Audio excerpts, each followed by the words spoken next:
Dor é algo que ninguém gosta de ter, vamos combinar, é péssimo, né? Mas é também um alerta do organismo de que algo não vai bem. Dores nas pernas, por exemplo, podem ser indícios de vários problemas. E são uma das maiores queixas dos consultórios dos angiologistas. Nós vamos conversar com um deles, Eduardo Fávero, que vai explicar as possíveis causas da dor na perna. Pode ser sintoma de varizes, de problema na coluna, pode ser até aterosclerose, que é uma doença inflamatória grave e pode levar a consequências desagradáveis como amputação ou infarto. Doutor Eduardo Fávero, tirando, o alumínio também atrapalha as veias e artérias, propriamente dita não. Tem uma série de problemas que ele pode causar à saúde.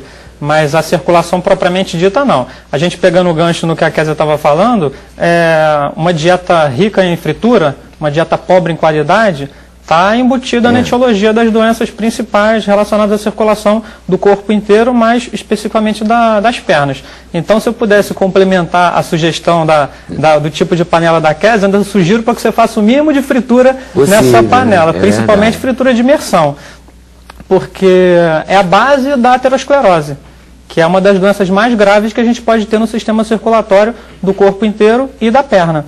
Então, quando a gente tem um paciente com dor na perna, a gente tem que voltar o pensamento para a possibilidade de ser, entre outras doenças, a aterosclerose.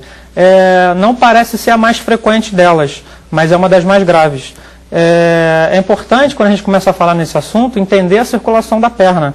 A gente tem a circulação venosa e arterial. A arterial leva o sangue para a perna, a venosa o traz de volta.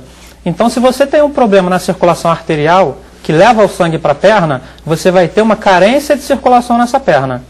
Se você tem um problema no retorno, o sangue vai ficar estagnado nessa perna. Então, a doença da artéria, que impede que o sangue chegue, é a aterosclerose. Você pode ter problemas, inclusive, que levam o paciente a perder a perna. O problema no retorno venoso são as famosas varizes. Então, a varize não vai causar um transtorno tão grave a ponto de ameaçar frequentemente a vida do paciente, mas vai diminuir bastante a qualidade de vida, entendeu? Então, é um paciente que vai produzir menos, ele vai estar sempre com desconforto, isso é muito motivo de ausência de trabalho, é muito motivo de afastamento definitivo de trabalho. E aquela coisa que as avós recomendam de colocar a perna para cima, em posição mais alta, chega em casa e coloca a perna para cima que melhora logo. Isso é delicado. Faz sentido? Faz sentido sim. Isso é muito delicado porque isso ajuda um tipo de circulação, a venosa, mas atrapalha o outro. Então, se você é um paciente que tem varize, mas o seu sistema arterial é íntegro, ótimo, bota a perna para cima no final do dia, que vai diminuir o inchaço, teu cansaço vai melhorar, tua sensação de peso na perna vai melhorar. Mas você não sabe se o seu sistema arterial é íntegro. E quando você bota a perna para cima, você prejudica a circulação arterial. Isso aí, a gente tem que entender da seguinte maneira. O meu coração está bombeando sangue para a minha perna. Então, para o sangue chegar lá, ele tem a força do coração e a gravidade ajudando. E para voltar? O coração já não é mais tão eficiente e a gravidade, que antes era amiga, passou a ser inimiga. Então, o sangue para voltar para o coração, ele precisa do que a gente chama de coração periférico. Os corações periféricos da perna são a sola do pé e a batata da perna. A sola do pé é como uma esponja, ela se enche de sangue. No que você faz o movimento de caminhar, você espreme esse sangue e ele é obrigado a subir. Sobe para a panturrilha. A panturrilha, na medida que você contrai os músculos da panturrilha, você espreme a veia. O sangue tem que ir para algum lugar. Se ele for para baixo, a gente tem um sistema de válvula que impede ele fazer a contramão. Então ele é obrigado a subir. Então aí eu já te respondo uma outra coisa. A pessoa que tem uma atividade laborativa que a obriga a ficar de pé ou sentada sem se mexer por várias horas, tem uma tendência maior a ter doença venosa, porque ela não usa os corações periféricos. Ela não exercita os músculos da panturrilha, ela não caminha fazendo essa massagem da sola do pé. Então o exercício físico, a atividade física, principalmente aeróbica, pedalada, caminhada, corrida, só vem melhorar o sistema circulatório da perna. Existe uma outra medida que a gente pode tomar, que é o uso da meia elástica. Então, o paciente... Mas é muito desconfortável. Pois é, mas como tudo na vida a gente tem que botar na balança. Então, se você não tem uma tendência grande a desenvolver varizes, talvez não valha a pena você pagar o desconforto da meia para ter um benefício pequeno. Aí é melhor você andar, então. Melhor você andar. Mas às vezes tem aquela pessoa que não tem condição de andar, tem uma tendência genética, uma história familiar alta para ter varize, ou então já tem varize instalada, ou já teve trombose. Você não pode abrir mão de usar a meia, sabe? É complicado, às vezes o paciente alivia da perna, mas piora da coluna, porque ela faz muita força para para vestir a meia, porque a meia tem que ser apertada. Então a gente tem que botar na balança, tem que saber até que ponto vale a pena você indicar aquilo. É um remédio, entendeu? A meia elástica é um remédio.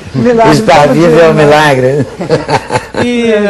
E assim, a gente tem que botar na balança. Tudo é contra, né? Porque da mesma maneira que a história de botar a perna para cima pode atrapalhar a outra parte da circulação, a meia também. Se o paciente tiver uma doença circulatória arterial na perna, ela pode ser prejudicada pelo uso da meia. Então você tem que descartar uma coisa ou o paciente não pode ouvir ou ler e não procurar um especialista, entendeu? Então, quando eu escrevo sobre isso, quando eu converso sobre isso, o meu objetivo não é puxar a brasa para minha sardinha de encher o meu consultório, não. É fazer o paciente saber que ele tem que ser acompanhado por um especialista, porque às vezes ele Você está querendo dizer que o Dr. Google não é a solução, é isso? Olha, o Dr. Google, ele é bom. Porque todo mundo hoje em dia, qualquer coisa que a gente tem, a gente vai para o Dr. Google, bota lá o nome da panela, o nome da doença, o nome do PSH2 ou 3 e vai descobrir o que é, né? Mas e já fica se achando especialista, né? As pessoas costumam achar que o Dr. Google é inimigo do médico. Não é inimigo do médico, ele é amigo do médico. A pior sensação que tem é você estar de frente para um paciente, explicando tudo que você pode, orientando, e ele te olhando com aquela cara de que não está entendendo nada.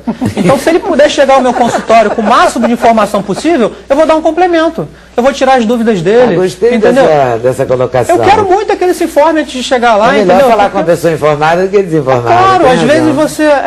hoje em dia não se dá aula em faculdade à distância, o professor está na faculdade para tirar dúvida, então ele fala, ó, vai ler o livro tal, absorve tudo que você puder e depois vem aqui para a gente conversar. Eu acho que é assim, o consultório é assim, entendeu? Eu costumo dizer que eu não sou obrigado a curar o paciente porque nem todas as doenças têm cura.